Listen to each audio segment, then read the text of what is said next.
Now, the world is coming to a sorry state, Watson. Here we are in 1903, the good Queen dead these 2 years, the Boer War over, misrule and exploitation in the Congo, and the royal family of Serbia assassinated. Rumbles of revolution throughout the East, anarchists throwing bombs at the slightest excuse. Indeed, a sad state of affairs. One can't set the world to rights, Holmes. All one can do is perform a worthwhile job to the community as best as one is able. Oh, I agree, but there will be a revolution in Russia within our lifetime, I'm sure of that. The seeds are being sown. The harvest will be too dreadful to contemplate. But, as you say, we can only do our best, Watson. We can only do our best.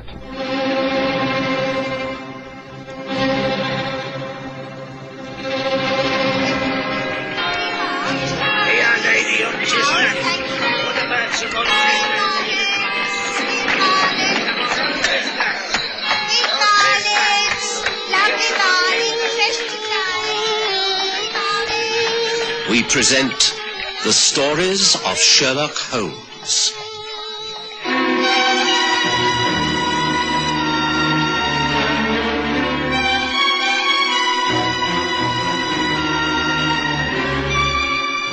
Tonight, Pushkin papers.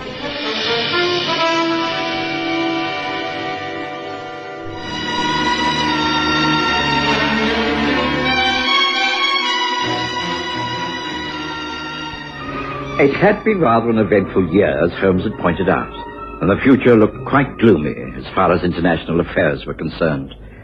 But my practice in St. John's Wood was doing rather well, and I was contentedly married, so I was a happy man. Mary, my wife, had gone up to Cumberland to stay for a few weeks with her aunt, and, as was my practice, I returned to my old rooms at Baker Street. It was like old times to breakfast with Holmes, reading the papers while a cheerful fire crackled in the grate and the rain splattered against the window panes. It was also like old times to have Mrs. Hudson announce a visitor. Gentleman to see you, Mr. Holmes. Won't give no name and hasn't got an appointment. Shall I show him back out again, sharp? No, Mrs. Hudson. It's a rainy morning. Maybe something of importance. Show the gentleman in. Very well. In here, please. Thank you.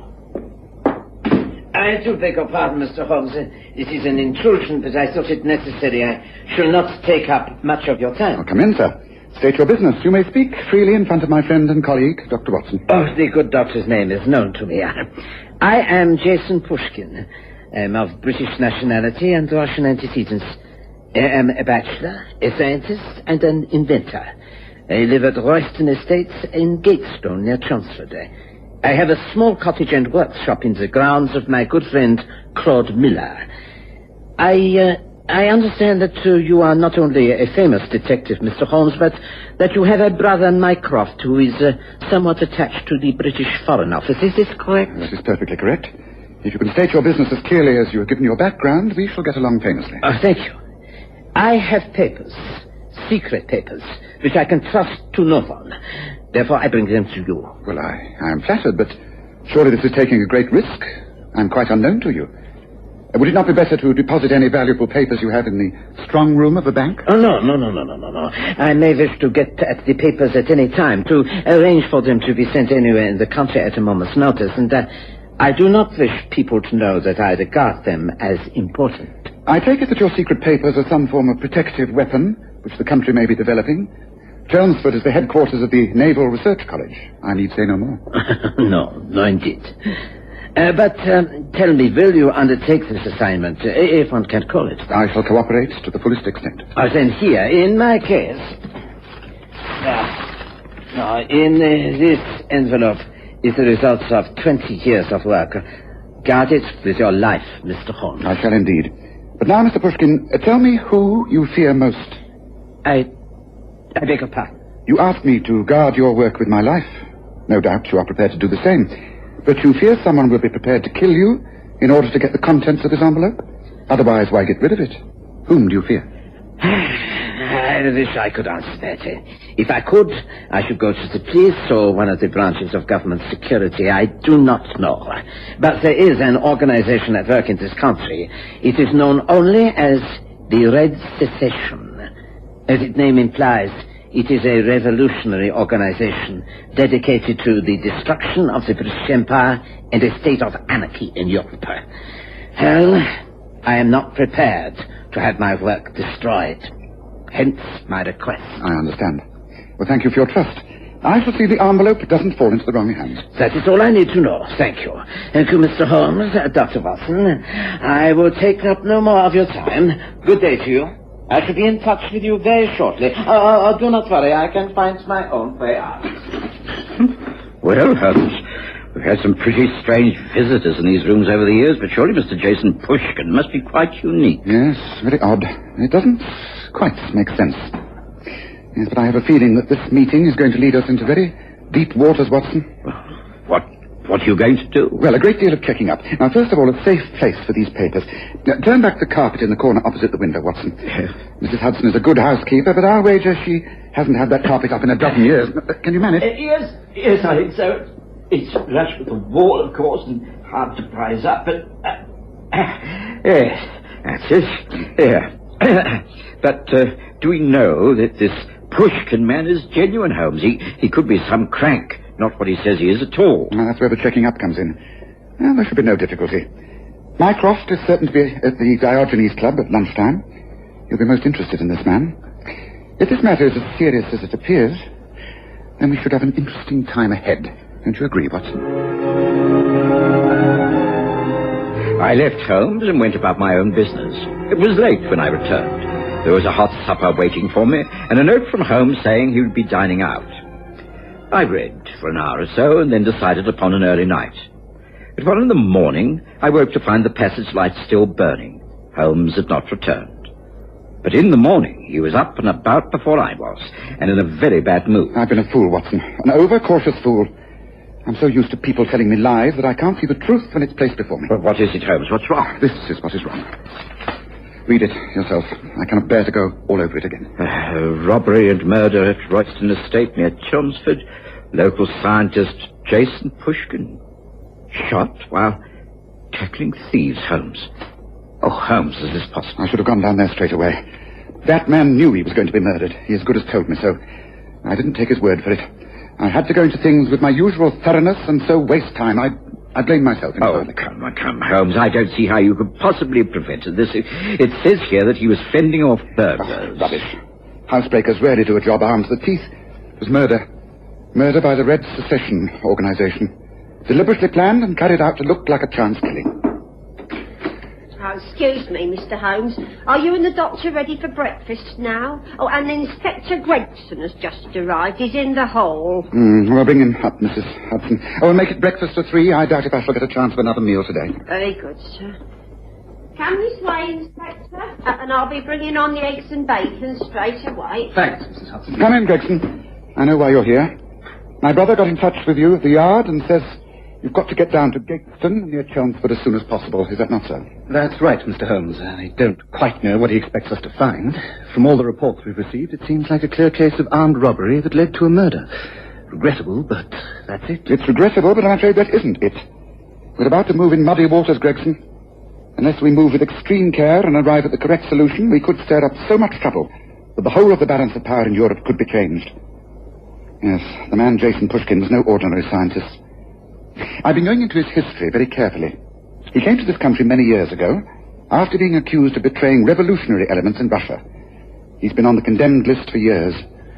Well, now they've got him. You mean it's a political murder? Yes, I do, but come, we waste time. I must get down to the Royston Estates and interview everyone concerned. It's important that we reach the scene of the crime and inspect Pushkin's body before a lot of bungling policemen destroy all the worthwhile clues. Breakfast, right on time. Make a good meal, both of you. We made a good breakfast and also good time to Chelmsford. A carriage was waiting to take us out to Gatestone and the Royston Estates. We were expected. Claude Miller, Jason Pushkin's best friend, was waiting for us. He welcomed us to his home and then... A terrible tragedy. I cannot believe it. Of course, there have been several robberies in this district over the past few months, and we've all taken extra precautions. It was typical of Jason's. He attacked the man so fearlessly. Should have let him get away. Nothing he could have stolen from here would have mattered compared to Jason's life. Then you are certain it was the work of thieves, Mr. Miller? Oh, but of course. Jason fought like a demon, but the man was armed, and the gun went off. There's no doubt about how it happened, or when it happened. It was exactly 5 minutes past 10 last night. I was going to bed. I heard cries from the garden. I went to the window, and at that moment my son, who was in his dressing gown smoking in the library, pulled aside the heavy curtains of the downstairs room, and the light showed the two men fighting. There was a shot. Jason dropped to the ground, and the assailant was off like a deer. Matthew, that's my son, rushed out to help. By the time he reached him, Jason was dead. We raised the alarm, but no one was found. Yes, we both saw it happen. We both saw him die. At that moment, we were joined by Matthew Miller. He confirmed everything his father had told us. It was terrible. I was so concerned about Jason that I knelt beside him, not realizing that he was a dead man. So the murderer got clear away. I see. Could you identify him if you saw him again? No, I don't think so. He was a middle-sized man and dressed in dark clothing. He made off through the middle path across the lawn and jumped the fence into the road. Father saw that also. I was still standing aghast at the window when this man got away. It was just as Matthew says, the spot by the elm tree. He used one of the branches to help him vault over the fence. It's a sad story, Mr. Miller. Was anything stolen from the house? We've had a thorough search. There appears to be nothing missing. I think Jason came across the thieves before they had a chance to enter the place. You say there were two or more men? We only saw one, but there was the sound of a carriage starting. I assume there was another man driving, waiting to make their escape. Yes, I see. Well, the Inspector will obviously take your statements. I'll take a look around the grounds, if I may. And then, I suppose, the unhappy task of examining the dead body at the local mortuary. I'm deeply sorry this has happened. Is there a next of kin? I think he has a sister living, but not in this country. Doubtless that will all come to light when his effects are studied by the police. We have touched nothing in his cottage, of course. I see. Well, thank you, gentlemen. I shall be about half an hour, Inspector. Come, Watson.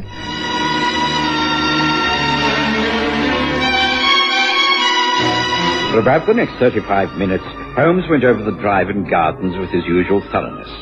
Eventually, out in the road, he gave an expression of satisfaction and demanded that the inspector be called and a visit made to the mortuary.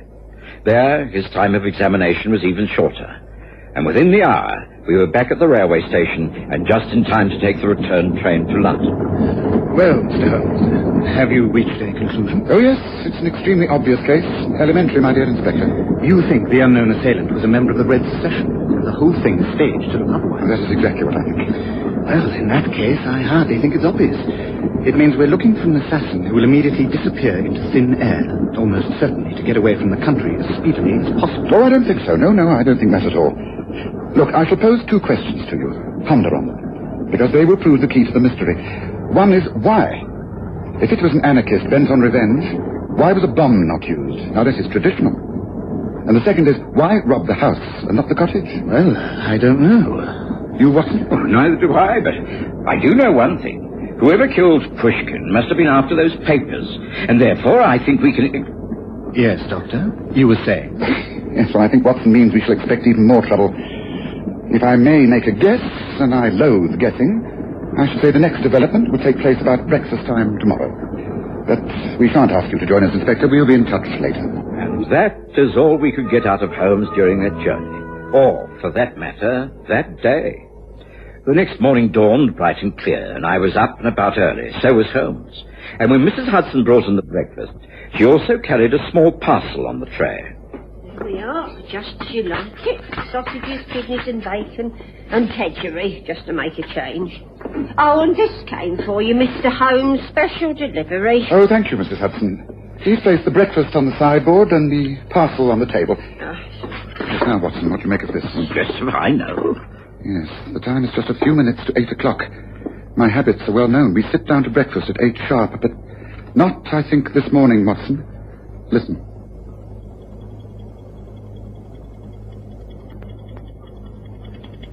Good gracious, the parcel, Holmes. I'm always distrustful of parcels that comes with the post unannounced. A bucket of water usually does the trick. However, in this case, it's necessary that the bomb is allowed to go off. So, on the stroke of the hour...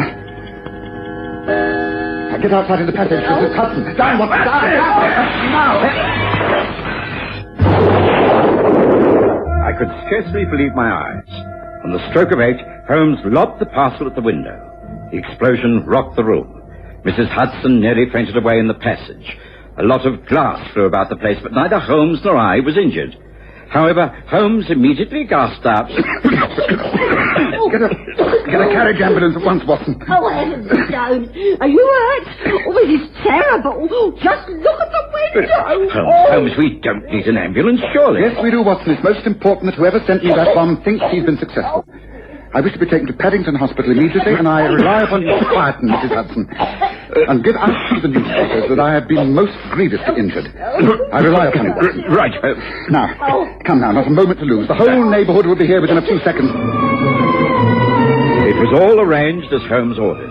The ambulance men carried his still form out on a stretcher.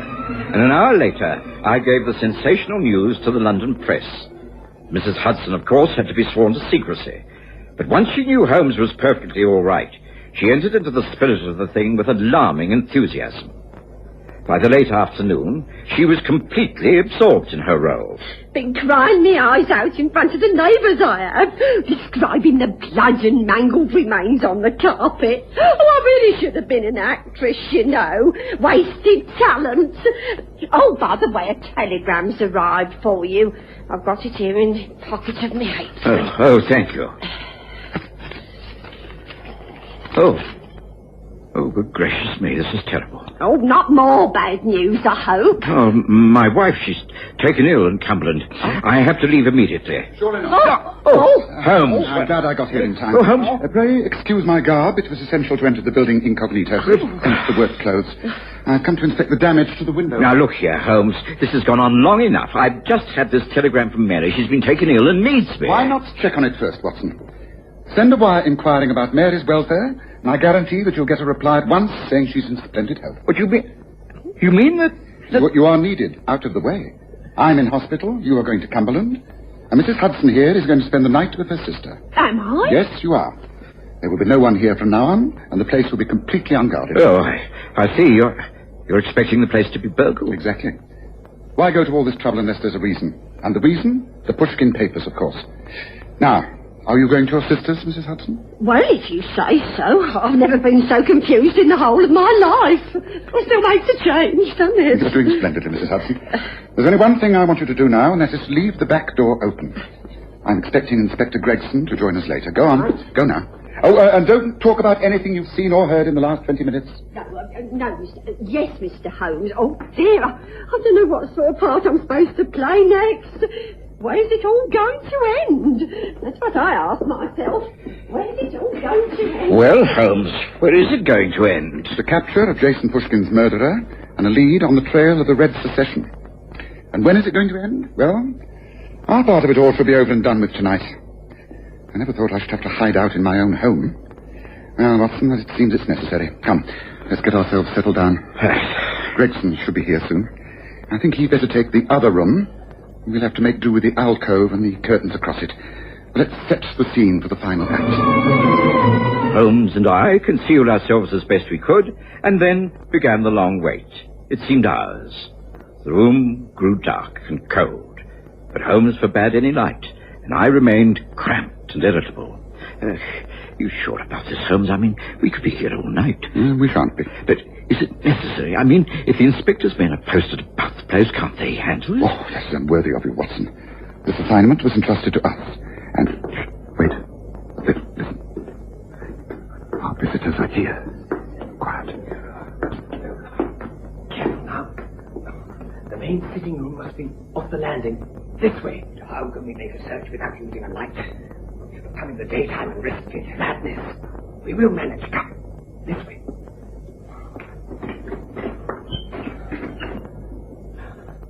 I have the lantern. This is the room. The window has been boarded up. Good. Then we can risk more light. The gas, perhaps. Here, the lamp on the table. You take the desk, the drawers. I'll try the safe. Holmes would never use such an obvious place. The plans will be in a flat envelope. Let's get the floor coverings up, the carpets. Come on, over here first. It's not there, Mother. What? Place your hands above your heads, both of you. No, thank you. You won't get us like that. No, the lamp. After Watson.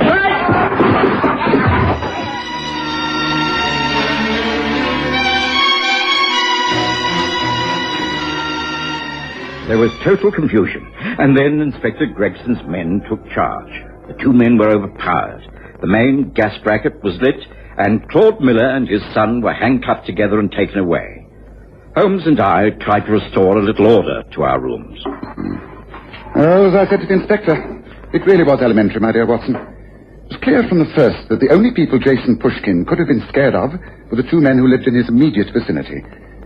I checked on Claude Miller and found his real name was Klaus Müller, and he had friends in the assassination of the Serbian royal family, a direct link with the Red Secession movement. The coincidence was too great. His son shot Jason when he went up to confront him that night. Their story of the armed burglar just didn't hold water. There was a ditch beyond the fence where the so-called burglar was supposed to have made his escape. The earth was wet. It had been raining and there were no marks in the ditch. No marks of a carriage on the road. Well, there's no need for this envelope. Yeah, but Holmes, the plans. The original envelope has been with Mycroft for days, Watson. You don't think I'd take a chance like that with the plans for Britain's new submarine, do you? Oh, well, I know what Mrs. Hudson's new role will be in the morning. Charwoman. She won't care for that.